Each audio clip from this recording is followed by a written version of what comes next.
Sister Wives: How Robyn Brown's favorite wife plan backfired.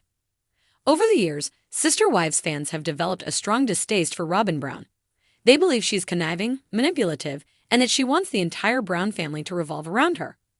However, she didn't envision the other women leaving the family. Now, many fans believe that Robyn Brown wanted to be the favorite so badly that she pushed everyone else away. Her plans seem to have completely blown up in her face. Read on to see what other Sister Wives viewers have to say online. Kody and Robyn Brown appeared to have marital problems this season. Kody and Robyn Brown have always tried to portray a happy and loving couple on screen. But this season, fans think the cracks in their foundation are starting to show. Would Robyn actually leave him too? How long before Kody and Robyn split? A Sister Wives viewer wrote on Reddit. She's not in love with him. You can see it. I think she likes the money and the security and safety that he can provide by being on the show. But she's not happy. Kody, he created such a mess for everyone. Some fans think Robyn's scheming backfired on her. As far as I'm concerned, Robyn never wanted to be the only wife. She wanted to be the favorite wife, another Redditor chimed in. I think she worked her ass off to be exactly the soft landing Kody needed after dealing with the OG3 and their real-life issues. She stroked his ego and pushed her kids to do the same until Kody only wanted to be with the sycophants, neglecting the needs of the lives he'd so recklessly created. Sister Wives viewers can't help but notice the irony. The entire series began with Kody starting to court Robyn. It would be incredibly ironic for Robyn Brown to end up leaving Kody after their polygamist vision fell apart. Other Sister Wives fans added, as soon as it's not profitable. I think Kody's staying with her despite the rest of the family, and she's staying for the same reason she joined the family, financial security. It's quite hilarious, eh? Kody started out with 3 wives who were completely, totally, and absolutely in love with him. He now has 1 wife he's legally married to who seems like she can barely stand him. Kody needs to gaslight himself that it's anyone else but himself that's to blame for the distance and failure. As long as there's a show, they will stay together. Robyn Brown had always known she was Kody Brown's favorite. While the other wives tried to pretend otherwise, the unspoken truth was as clear as the glint of Robyn's trademark jewelry under the Arizona sun. From the moment she entered the family, it seemed like Robyn and Kody shared a bond the others could never compete with. She was younger, more attentive, and her modern sensibilities appealed to Kody in a way that left Meri, Janelle, and Cristin feeling like relics of the past. And while Robyn never admitted it aloud, she reveled in the advantages her status afforded her. But being the favorite wife came with consequences Robyn had never anticipated. Kody, emboldened by his affection for Robyn, began making decisions that alienated his other wives. The once unified Brown family, whose lives revolved around the principles of plural marriage, started unraveling. Cristin was the first to crack, her frustration bubbling over after years of feeling sidelined. I'm not just a babysitter for your other kids, Kody, she had snapped during one of their infamous family meetings. I deserve Cristin's departure with mixed emotions. On one hand, it was a relief. Cristin's fiery spirit often clashed with Robyn's attempts to maintain control of the family dynamic. On the other hand, Cristin's exit left a gaping hole in the family, one that couldn't be filled with just Robyn's presence.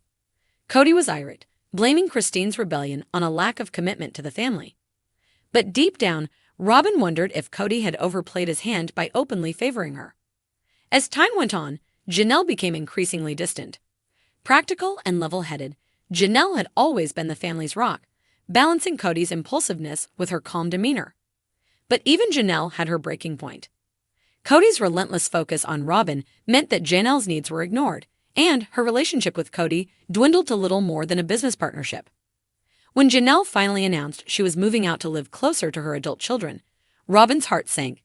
Another wife gone. Meri, the original wife, lingered the longest. Her bond with Kody had been in tatters long before Robyn entered the picture, but she clung to the marriage out of a sense of duty. Robyn often tried to placate Meri, encouraging her to find happiness in her hobbies or entrepreneurial pursuits. But Meri's sadness was a shadow over the family, a constant reminder of what they had lost. When Meri finally left to pursue her own path, Kody's fury reached its peak. This family is falling apart because no one values commitment anymore. He ranted to Robyn one evening. But Robyn couldn't deny the truth. The cracks in the family had started long before the other wives left. And now, with Kody's attention solely focused on her, The dynamic felt less like a family and more like a traditional, monogamous marriage, something Robyn had never wanted. In the months following the other wives' departures, Robyn began to feel the weight of being Cody's sole partner. His attention, once flattering, became stifling. He scrutinized her every decision, from how she managed the household to how she spent her free time. Cody's resentment toward his ex-wives colored every conversation, and Robyn found herself defending them more often than not. Maybe if you had listened to them more, they wouldn't have left, she ventured one evening. Cody's face darkened. So now you're taking their side, he snapped. After everything I've done for you. Robyn bit her tongue, unwilling to escalate the argument. But the truth was, she missed the other wives.